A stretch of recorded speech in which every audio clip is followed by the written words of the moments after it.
স্বরাষ্ট্র মন্ত্রণালয় বলছে আমাদের এই যে আজকের দিনের যে পরিস্থিতি ঘটেছে সেটার পেছনে দেশি বিদেশি ষড়যন্ত্রকারীদের হাত রয়েছে। চিন্ময় কৃষ্ণ ইসকনের একজন ধর্মীয় গুরু হিসেবে চিহ্নিত হলেও রাষ্ট্র বলছে তাকে গ্রেপ্তার করা হয়েছে ধর্মীয় কোনো ইস্যুতে নয়।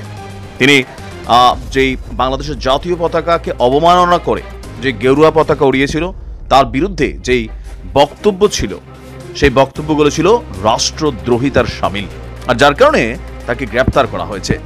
দর্শক, চিন্ময় কৃষ্ণকে মুক্তির জন্য আজকে একটা জীবন দিতে হয়েছে। সারা বাংলাদেশে এই মুহূর্তে অস্থিতিশীল পরিবেশ যখন ঘটছে, তখন ইসকন ধর্মের অনুসারীরা বা ইসকনের অনুসারীরা বা চিন্ময় কৃষ্ণের অনুসারীরা তারা সারা বাংলাদেশে আগামী বুধবার মানে আগামীকালকে যা ঘটাতে যাচ্ছে, আমি জানি যে আগামীকাল আরো কতগুলো জীবন ঝরে যায়। কোথাও না কোথাও ভারতের পররাষ্ট্র মন্ত্রণালয়ের বিবৃতি, বিজেপির বিবৃতি, সকল কিছু তাদেরকে ইন্সপিরেশন করছে। আমি আমার আম জনতা যারা আছেন, সাধারণ হিন্দু ভাই, সাধারণ আমাদের আম জনতা, মুসলিম, অন্যান্য ধর্মের কমিউনিটির এই বিষয়টা নিয়ে একটা কিন্তু বড় ধরনের গেম চলছে। আর এই গেমটা আপনারা ভুলেও কিন্তু ফাঁদে পা দিবেন না। দিন শেষে বাংলাদেশ আমার আপনার। চিন্ময় দাসকে যে মামলায় গ্রেপ্তার করা হয়েছে তার আইনজীবীর মাধ্যমে খুব শীঘ্রই তার কিন্তু মুক্তি বা জামিন সম্ভব, কিন্তু মাঝখানে কয়েকটা জীবন ঝরে গেলে চিন্ময় কৃষ্ণ কিন্তু রাজত্ব করবে, সে বের হবে, ভালো মন্দ খাবে, আপনি কিন্তু বিপদে পড়ে যাবেন। দর্শক, আগামীকালকে বুধবার অধ্যক্ষ চিন্ময় কৃষ্ণ দাস ব্রহ্মচারীর যদি জামিন না দেয় আদালত, তাহলে কারাগার অভিমুখেই লং মার্চ দেওয়ার ঘোষণা দিয়েছে সম্মিলিত সনাতনী জাগরণ জোটের নেতারা। আপনি বিষয়টা বুঝতে পারছেন? চট্টগ্রাম কেন্দ্রীয় কারাগারে তারা লং মার্চ করবে। তাও কিভাবে দেখেন, একই সঙ্গে বলা হয়েছে সারা দেশে এই যে জেলা ভিত্তিক, উপজেলা ভিত্তিক যে আন্দোলনগুলো চলছে, এভাবে বিক্ষিপ্ত আন্দোলন না করে একত্রিত হয়ে হোয়াটস গোনা বি হ্যাপেন আপনি আইডিয়া করতে পারেন? একত্রিত হয়ে সম্মিলিতভাবে আন্দোলন করে স্বেচ্ছায় কারাবরণ ঘোষণা দিয়েছে তারা। মানে কারাগার তারা ভরাই ফেলবে, নিজেরা কারাবরণ করবে।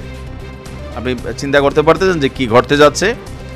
রাজধানীর ঢাকেশ্বরী মন্দিরের সম্মিলিত সনাতনী জাগরণ জোটের জরুরি সংবাদ সম্মেলনে জোটের নেতারা এসব কথা বলছেন। সংবাদ সম্মেলনে সম্মিলিত সনাতনী জাগরণ জোটের প্রতিনিধি প্রসেনজিৎ বলছেন, আমরা গতকাল যে সমাবেশ করছি সেখানে একদল দুষ্কৃতিকারী উগ্রবাদী লোক অমানবিকভাবে আমাদের উপর হামলা চালিয়েছিল, এতে 30 জন আহত হয়েছে। আজকেও আপনার যখন কি বলা যায় তাকে আদালতে নিয়ে যাওয়া হয়, সেখানেও হামলার ঘটনা ঘটেছে। তাদের বক্তব্য একদল উগ্রপন্থী তাদের মিছিলের মধ্যে নাকি আয়সা এই ঘটনাটা ঘটেছে, যেটা সাইফুল ইসলাম আলিফ নামক আমাদের একজন আইনজীবী তিনি নিহত হয়েছেন। কিন্তু পুলিশের পক্ষ থেকে সেখানে এই হামলা প্রতিরোধে তেমন কোনো পদক্ষেপ নেওয়া হয়নি। সনাতনী জোটের আরেক নেতা বলছেন, আগামীকাল চিন্ময় কৃষ্ণ দাসের আবার জামিন শুনানি রয়েছে। সরকার ভেবেছে তাকে গ্রেপ্তার করলে আন্দোলন থেমে যাবে, কিন্তু চিন্ময় কৃষ্ণ দাস শুধু একজন নয়, প্রতিটি সনাতনীর ঘরে ঘরে চিন্ময় প্রভু রয়েছেন। তাকে গ্রেপ্তার করে আন্দোলন থামানো যাবে না। আমরা আইনের প্রতি শ্রদ্ধাশীল। এটুকু বলতে পারি যে যদি আগামীকাল চিন্ময় প্রভুর জামিন না হয়, তাহলে এই আন্দোলন আমরা বিচ্ছিন্নভাবে না করে সম্মিলিতভাবে অহিংস আন্দোলনের রূপ নেবে। প্রয়োজনে তাকে যেই কারাগারে রাখা হয়েছে বা রাখা হবে, আমরা সেখানে লং মার্চ করে সেই কারাগারে স্বেচ্ছায় কারাবরণ করব।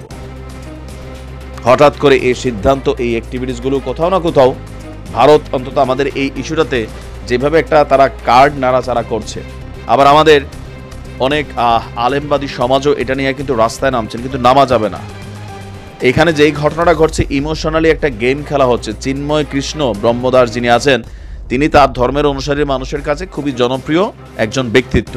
এই মুহূর্তে বিষয়টা সেন্টিমেন্ট এবং ইমোশনের মধ্যে চলে গেছে, আর এই যেটা যদি কন্টিনিউ থাকে তাহলে কিন্তু ঝামেলা বাড়বে। সবাইকে ধৈর্য ধরার আহ্বান জানাচ্ছি।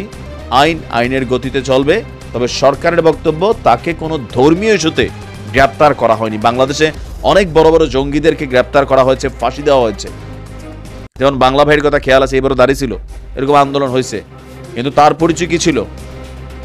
সে একজন উগ্রবাদী অথবা রাষ্ট্রদ্রোহী। আইনের গতিতে চলবে, আর মাঝখানে কোনো কিছু করে যদি এখানে কোনো রকম অঘটন ঘটে, একটা প্রাণ ঝরে গেছে। দুই পক্ষকে বলছি,